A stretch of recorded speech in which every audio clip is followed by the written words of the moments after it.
Hello, my dear students. I am your SST teacher. Today we are going to learn about the first topic.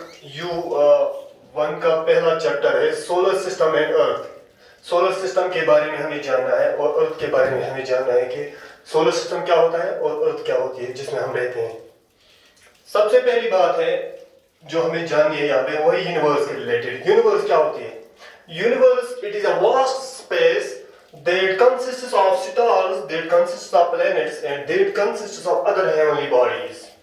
मतलब क्या है? Universe जो भी हम stars देखते हैं, जो भी हम प्लैनेट्स देखते हैं या कोई भी हेवनली बॉडी जो भी हम देखते हैं, प्लैनेट्स, स्टार्स, कॉमेट्स, एस्ट्रॉइड्स, सारी की सारी बॉडीज जो भी हम देखते हैं या जो हमें नजर भी नहीं आते, जो हेवनली सब की सब बॉडीज हेवनली जो आसमान में पड़ी है, उन वो सारी की सारी बॉडीज वो हमारी बनाती है यूनिवर्स. और अब ये यूनिवर्स कैसे बनी है? बहुत सारी थ्योरीज है यूनिवर्स के रिलेटेड कि यूनिवर्स कैसे क्रिएट हुई. ये जो दुनिया है, ये जो जहां है, आलम है, ये कैसे क्रिएट हुए? एक मशहूर थ्योरी है वो है big bang theory. Big bang theory बताती है कि ये जो यूनिवर्स है ये कैसे क्रिएट हुई. एक बढ़िया सा फायर बॉल था, ये एक बड़ी सी ह्यूज बॉल थी और इसमें बहुत सारा टेम्परेचर, बहुत सारा ये बहुत ज्यादा हॉट थी, बहुत ज्यादा गर्म थी और धीरे धीरे इसकी गर्मी बढ़ती गई और ये फट गई. एक बढ़िया सा एक्सप्लोजन हो गया जिसको बोलते हैं बिग बैंग. बढ़िया सा एक्सप्लोजन हो गया, ये फट गई और जो ये बाल है ये बहुत दूर दूर तक बिखर गए. इसके टिनी पार्टिकल्स हो गए, इसके छोटे छोटे से पार्टिकल्स हो गए और वो पार्टिकल्स बिखर गए और बहुत सारे टाइम के बाद बिलियंस ऑफ इयर्स इसको लगे तो वो जो टिनी पार्टिकल्स थे वो फिर से कंसंट्रेट होना शुरू हो गए और वो छोटे छोटे बाल उन्होंने बना लिया, छोटी छोटी बॉडीज उन्होंने बना ली कंसंट्रेट करने के बाद. यानी कि जब वो फिर से जम गए, जब जो बॉडीज बन गई उनमें वही प्लैनेट्स कहलाते हैं, वही स्टार्स कहलाते हैं, वही अदर हेवनली बॉडीज जो भी हमारे पास बॉडीज होते हैं, हेवनली बॉडीज सब के सब वैसे बन गई. उसके बाद नेक्स्ट है इस यूनिवर्स में व्हाट इज गैलेक्सी. अगर हम गैलेक्सी की बात करेंगे, हमारी जो यूनिवर्स है इसमें बहुत सारे बिलियंस ऑफ गैलेक्सीज है. It is created by the billions of galaxies. और ये जो गैलेक्सी है ये खुद क्या है? It is a large group of stars, it is a large group of gases, it is a group of dust और अदर हेवनली बॉडीज. चाहे स्टार्स हैं, चाहे गैस है, चाहे डस्ट, ये हमारे गैलेक्सी बनाते हैं. और ये जो यूनिवर्स है इसमें बिलियंस ऑफ गैलेक्सीज है. और जो हमारा गैलेक्सी है यहाँ, इसको हम बोलते हैं मिल्की वे गैलेक्सी जिसमें हम रह रहे हैं, या इंडिया में उसको आकाश गंगा भी बोला जाता है. उसके बाद जो हमारा नेक्स्ट कंसेप्ट है वो है स्टार. स्टार हम किसको बोलते हैं? अगर हम स्टार की बात जो हम देखते हैं, जो बहुत शाम जब इवनिंग टाइम होता है तब हम देख पाते हैं उन स्टार को. सारे नहीं देख पाते हैं लेकिन जो बहुत सारे हम देख पाते हैं. उन स्टार की अगर हम डेफिनेशन पे जाएंगे, वो स्टार क्या होता है? It is a huge ball of burning gas with heat and light of its own. यानी कि स्टार हम उस बॉडी को बोलते हैं जिसकी अपनी लाइट होती है, जिस चीज की भी अपनी लाइट, जिस हेवनली बॉडी की अपनी लाइट होती है उसको हम स्टार बोलते हैं. उसके बाद नेक्स्ट हमारा है सोलर सिस्टम. सोलर सिस्टम हम कहते हैं एक सन, उसके अराउंड जो भी प्लैनेट्स होते हैं जो रिवॉल्व उसके अराउंड करते हैं, सन और उसका जो हम परिवार कह सकते हैं, उसकी फैमिली, उस सारे के सारे सिस्टम को हम सोलर सिस्टम कहते हैं. यानी कि जो भी बॉडीज सन के अराउंड रिवॉल्व करती हैं वो सारी की सारी सोलर सिस्टम में आती है. नेक्स्ट हमारा है व्हाट इज सन. सन हम ये एक जस्ट लाइक जिस तरह मैंने अभी बताया star it is the heavenly body having it is heat and having it is light of its own. उसी तरह सन भी एक स्टार है, इसकी भी अपनी लाइट होती है. ये जो हम देखते हैं सन जो हमें, जिसकी वजह से यहाँ अर्थ पे सारी की सारी लाइफ पॉसिबल है, क्योंकि उसी लाइट की वजह से हम सस्टेन कर पाते हैं अपनी लाइफ, वही सन.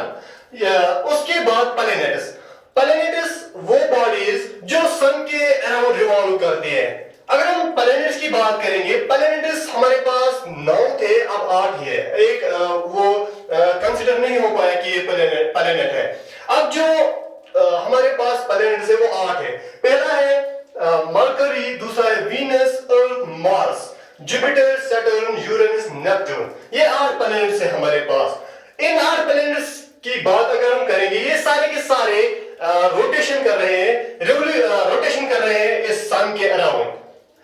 अगर हम इन प्लैनेट्स की बात करेंगे, सारे के सारे प्लैनेट्स, इनका एक फिक्स्ड पाथ होता है, ये एक फिक्स्ड पाथ पे चलते हैं अराउंड द सन, और जो फिक्स्ड पाथ होता है उसको हम बोलते हैं ऑर्बिट ऑफ द प्लैनेट। उसके अलावा इन प्लैनेट्स की एक और स्पेशलिटी है कि ये एक तो सन के अराउंड रोटेट हो रही है, एक तो अपनी ही बॉडी के अराउंड स्पिन हो रही है। वो एक इमेजिनरी सर्कल हम कंसीडर करते हैं। एक इमेजिनरी सर्कल होता है जिस सर्कल पे ये अपनी ही बॉडी के अराउंड रिवॉल्व करते हैं, उसको हम बोलते हैं रोटेशन। या जो इमेजिनरी सर्कल होता है उसको हम बोलते हैं एक्सिस ऑफ द प्लैनेट और एक्सिस। जो ये प्लैनेट्स है, ये मैंने बताया कि 8 प्लैनेट्स है।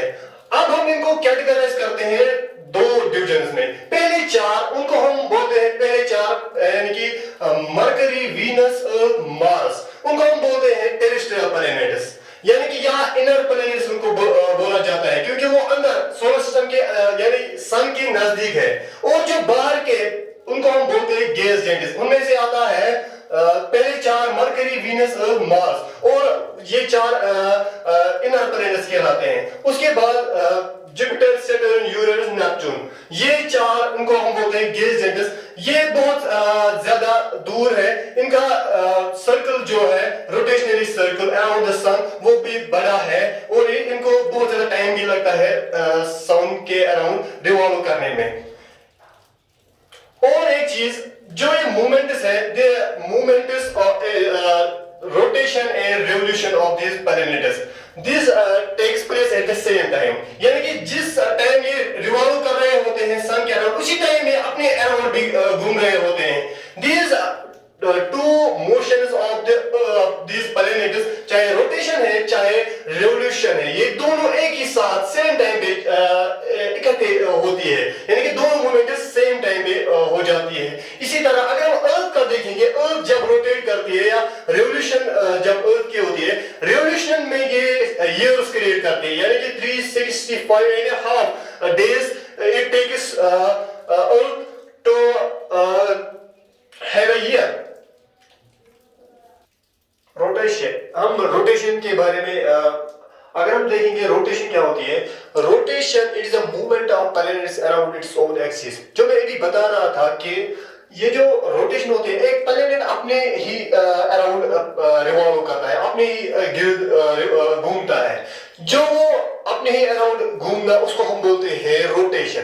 रोटेशन से अगर हम देखेंगे, अर्थ की स्पेशलिटी है कि वो रोटेशन की वजह से उसके 24 आवर्स आते हैं, यानी कि days and nights they are created by the earth due to the rotation. वो अपने ही एक्सिस पे अपने ही अराउंड रिवॉल्व रोटेट करती है, उस रोटेशन की वजह से डेज एंड नाइट्स क्रिएट होते हैं। उसके बाद सेकंड टाइप ऑफ मोशन जो प्लैनेट्स की होती है वो है रिवोल्यूशन। रिवोल्यूशन ये वो मूवमेंट होते हैं प्लैनेट्स की जो वो सन के अराउंड घूमते हैं। जो भी प्लैनेट सन के अराउंड घूमते हैं, उस सन के अराउंड के घूमने को बोलते हैं रिवोल्यूशन। अगर हम रेवोल्यूशन ऑफ अर्थ देखेंगे, हमारी अर्थ जिसमें हम रह रहे हैं, उस रेवोल्यूशन की वजह से सीजन्स क्रिएट होते हैं। जो हमारे पास डिफरेंट सीजन्स होते हैं, चाहे समर, विंटर, जो भी सीजन्स होते हैं, वो इसी रेवोल्यूशन की वजह से क्रिएट होते हैं। और ये रेवोल्यूशन पीरियड ऑफ अर्थ जो है वो है 365 एंड 1/4 डेज। इस टाइम पीरियड में ये रिवॉल्व करता है अराउंड द सन, यानी कि सन के गिर्द घूमता है। उसके बाद अगर हम नेक्स्ट चीज देखेंगे, ये सोलर सिस्टम में जो होता है वो है नेचुरल सैटेलाइट। नेचुरल सैटेलाइट होता है वो heavenly body that moves around the planets. अभी हम बता रहे थे सोलर सिस्टम। सोलर सिस्टम की बात जब हम कर रहे थे, तब वहां पे मैंने आपको बता दिया कि कोई भी बॉडी जो सन के अराउंड घूमती है उसकी फैमिली कहलाती है, या वो जो उसके अराउंड घूमते हैं उनको प्लैनेट्स बोलते हैं। अब जो नेचुरल सैटेलाइट्स है, नेचुरल सैटेलाइट्स ये भी जस्ट लाइक मतलब जिस तरह मैं अभी बता रहा था हेवनली बॉडीज जो हम जो ऊपर आसमान में डिफरेंट टाइप्स ऑफ बॉडीज है, वो हेवनली बॉडीज जो प्लैनेट्स के अराउंड आप घूमती है, अभी भी सन के अराउंड घूमने को प्लैनेट्स होते हैं। अब जो प्लैनेट्स के अराउंड बॉडीज घूमती है उनको हम बोलते हैं सैटेलाइट्स। और हमारे पास अगर हम देखेंगे डिफरेंट जो प्लैनेट्स है उनके नेचुरल सैटेलाइट्स है, अपने अपने नेचुरल सैटेलाइट्स। अगर हम देखेंगे हमारी अर्थ का जो नेचुरल सैटेलाइट है वो है मून। इसी तरह अगर मार्स का देखेंगे उसका है डेमोस एंड प्रोबोस। ये बहुत सारी कुछ के एक है, कुछ प्लैनेट्स का कोई भी नेचुरल सैटेलाइट नहीं है, कुछ के बहुत सारे हैं। मरकरी, वीनस, जो भी प्लैनेट्स हैं इनके नेचुरल सैटेलाइट्स है, किसी का कुछ कोई है भी नहीं। उसके बाद नेक्स्ट है एस्ट्रॉयड। एस्ट्रॉयड हम किसको बोलते हैं? एस्ट्रॉयड्स ये है broken rocks of an explored planet.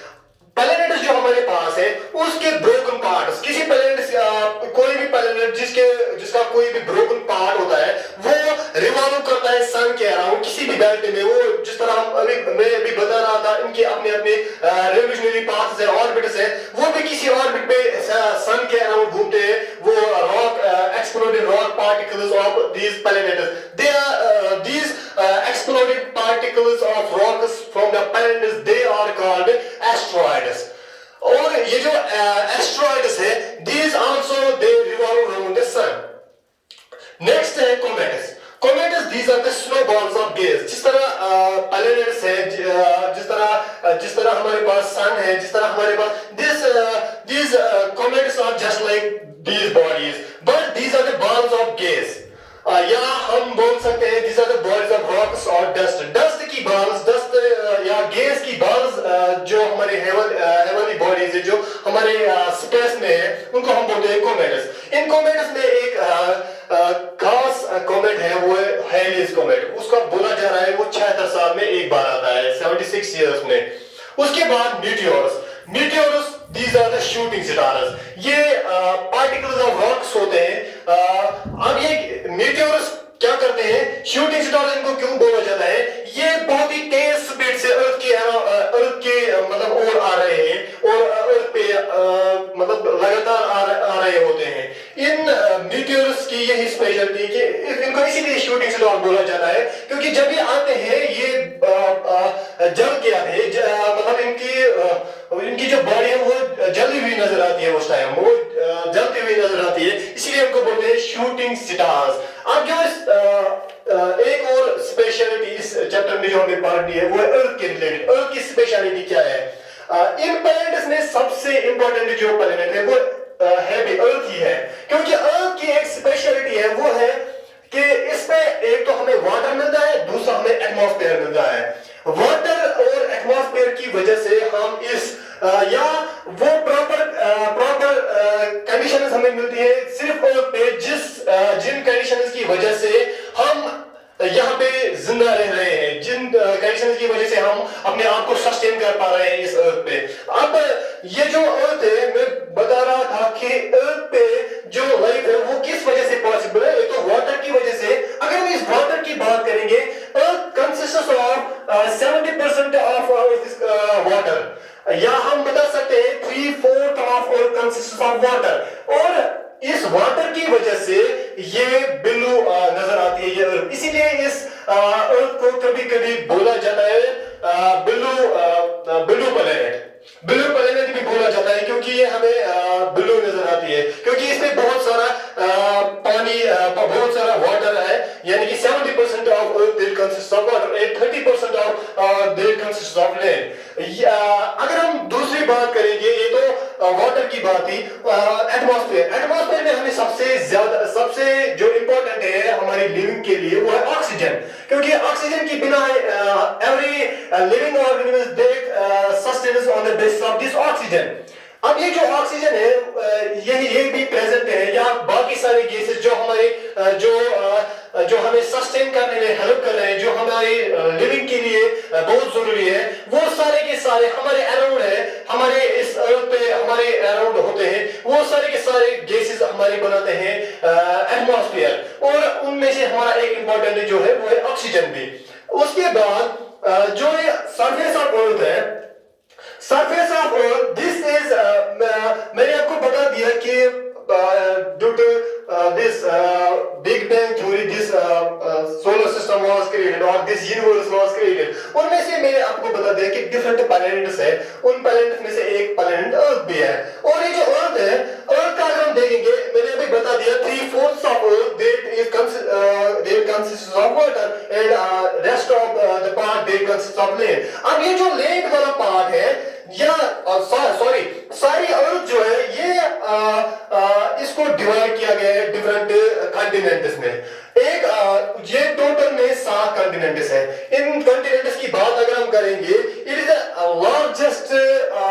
Largest pieces of land जो हमें मतलब जो हमारे पास कॉन्टिनेंट्स होते हैं, कॉन्टिनेंट की डेफिनेशन पे अगर हम जाएंगे तो ये लार्ज पार्ट्स ऑफ लैंड्स होते हैं जिनको हम कॉन्टिनेंट बोलते हैं। अब ये जो कॉन्टिनेंट है, हमारे पास 7 कॉन्टिनेंट्स है। एक है एशिया, दूसरा है अफ्रीका, तीसरा है नॉर्थ अमेरिका, चौथा है साउथ अमेरिका और Antarctica, Europe and Australia. These are the 7 continents which we are having. उसके बाद हमारे पास इस अर्थ पे 5 बड़ी वाटर बॉडीज है, 5 ह्यूज बॉडीज ऑफ वाटर। उनमें से है 5 ह्यूज बॉडीज ऑफ वाटर। जो ये ह्यूज बॉडीज ऑफ वाटर है उनको हम ओशंस बोलते हैं। और इस अर्थ पे जो बड़े बड़े ओशंस हैं, उनमें से है पैसिफिक ओशन, उनमें से है अटलांटिक ओशन, उनमें से है इंडियन ओशन और southern ocean and Arctic ocean. These are the water bodies present on this earth. My dear students, this was all about the solar system and Earth. Best of luck for next topic.